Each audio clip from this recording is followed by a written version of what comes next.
random orbital sander is the perfect tool for smoothing flat surfaces. But not so good a tool when you try to sand curved parts like this chair rail, or when you try to deal with profiles like this half round here, especially this corner. The reason is because when you're sanding, this pad is pretty stiff.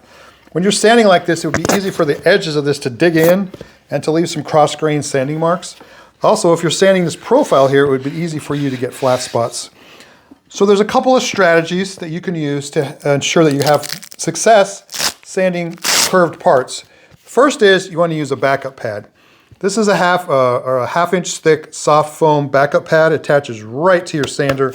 Then you can attach your discs to that, and then you can actually sand profiles nicely. If you can see that, this thing is actually conforming really well to that half round. And I can sand that and it will leave a nice, smooth, fair edge. And also, if you're using it on the inside of this chair part, as you're pushing down, this thing conforms to that, so there's no chance of these edges digging in, leaving scratch marks. So the first part of the strategy is the foam backup pad. The second part is use the right sanding disc. This is a 3M 710W net Cubitron sanding disc. These are fantastic. They have a great cut rate. They last a long time. But because of the net backing, they're not as robust, and they can't handle being flexed like this, especially if they encounter a corner like that. They can crumple. Plus, if you put pressure in one spot too much, they actually wear out. Like as you can see right there, that little spot wore out. That was just after sanding this like one time. So the best discs, the very best discs to use for profiles are these 3M Cubitron 2 775L film back discs. They're actually hook and loop, so attached to this backup pad. But these things can flex all day, and they're never gonna crumple. They're never gonna tear.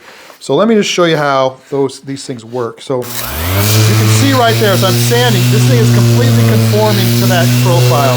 And as I go around the corner, same thing, completely conforming to that profile.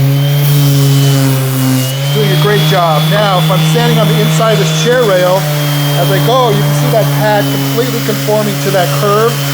No chance that you're going to get any dig in.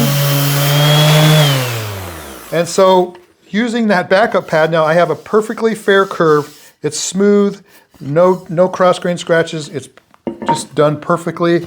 This edge now is very smooth. This corner is it's not gouged out. It's not rounded off. This has done a fantastic job. So, if you want to sand flat parts, your random orbital sander is perfect. If you want to sand curved parts, I highly recommend you get one of these half-inch thick backup pads, soft foam backup pads for your sander, and then you pick up some of these Cubitron 775L Hook It film back sanding discs. Both of these are available at taytools.com.